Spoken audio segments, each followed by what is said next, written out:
along here, we've got one of the displays. This is a display from Les Amis du Canal de Bourgogne, and beside them Simon Evans of Evans Marine. He has a display of boats from around the world.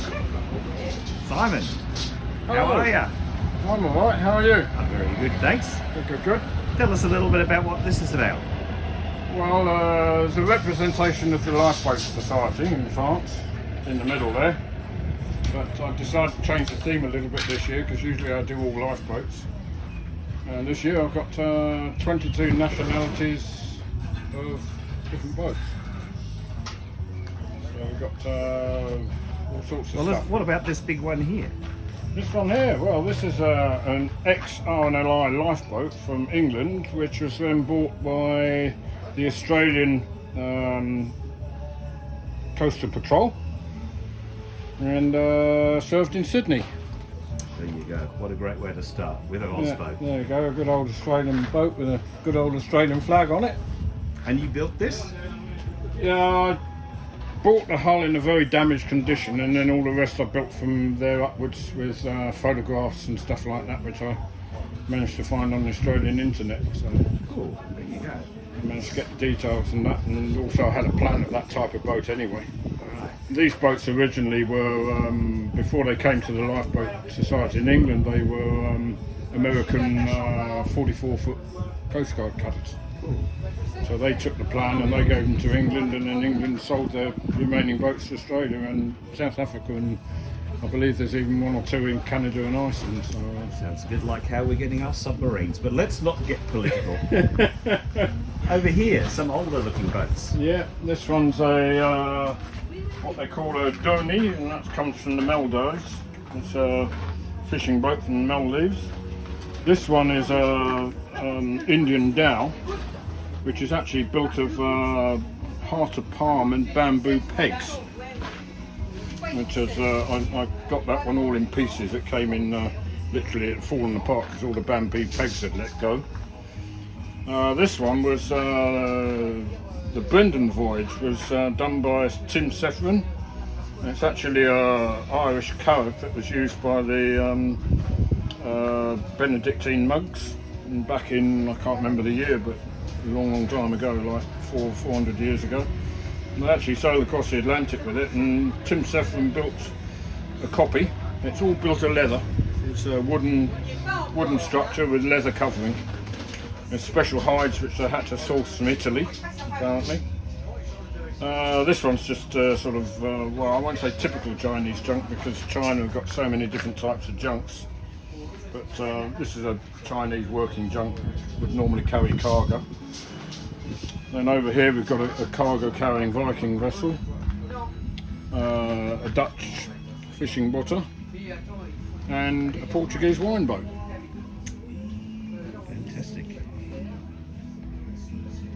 Carrying Porto, of course. Excellent.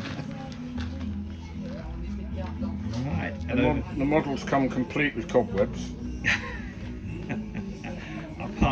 only part of your large collection, right? Well, how many yeah, in your full collection?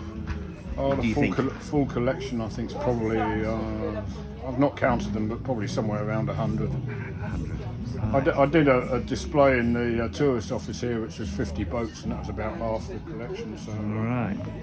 yeah, I've got one or two knocking around. So a few more. Got some aeroplanes and a few cars and buses and things like that as well. So I don't only stick to boats. No. In fact, I've run out of room in the house for boats, so I'm now making aeroplanes which I can dangle from the ceiling. There you go. All right. Some of the other ones. So this is a French lifeboat, the original one of which is actually sitting in our boatyard at the moment,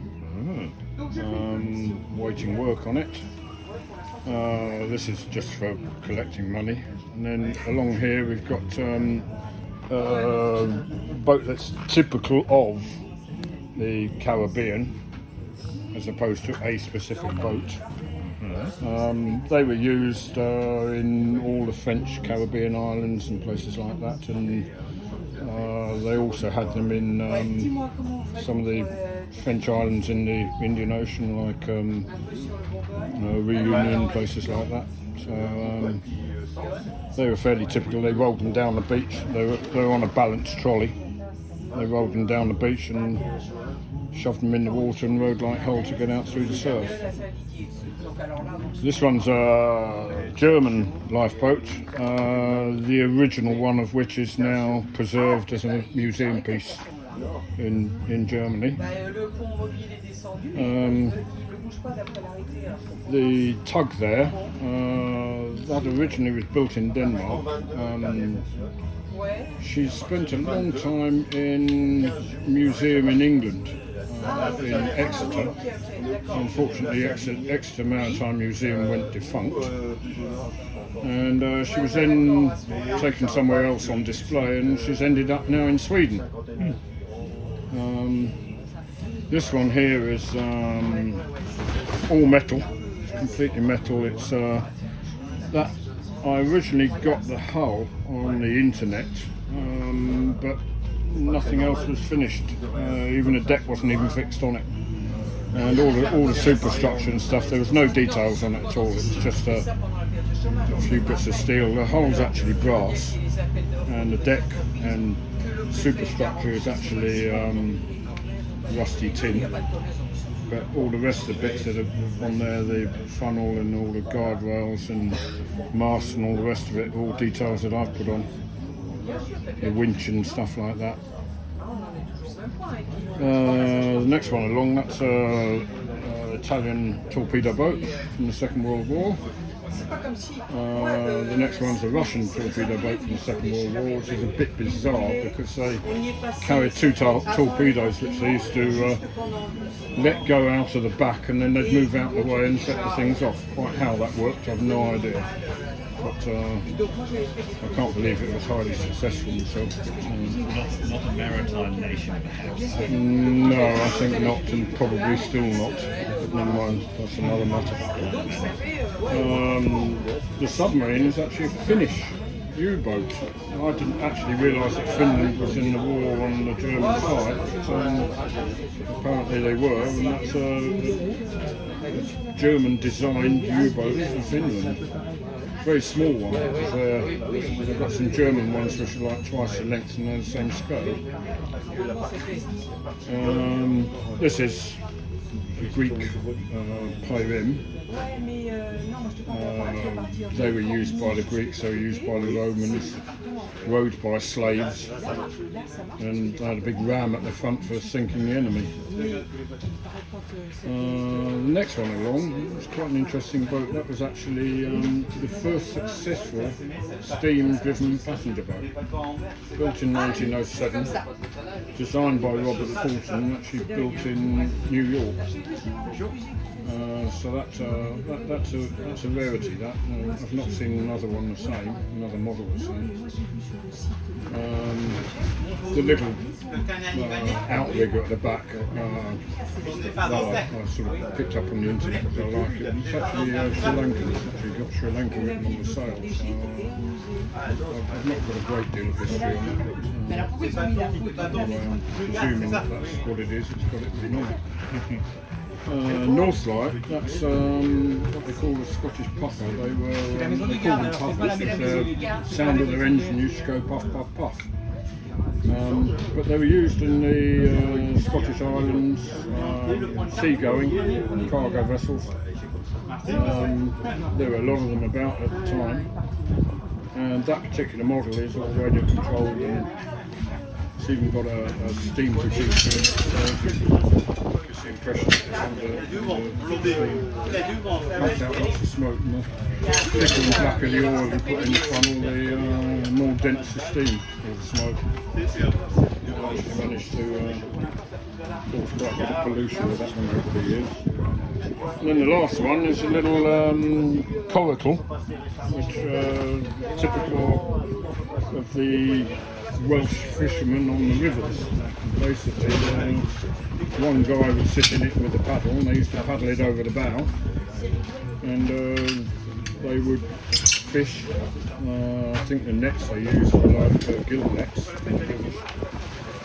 and that was it. They were actually only about, they were less than 2 metres long, about 1 metre 80 long, about 1 metre 20 wide. Extremely unstable. It's a real art to use them without falling out. But that one there is built exactly as a real one.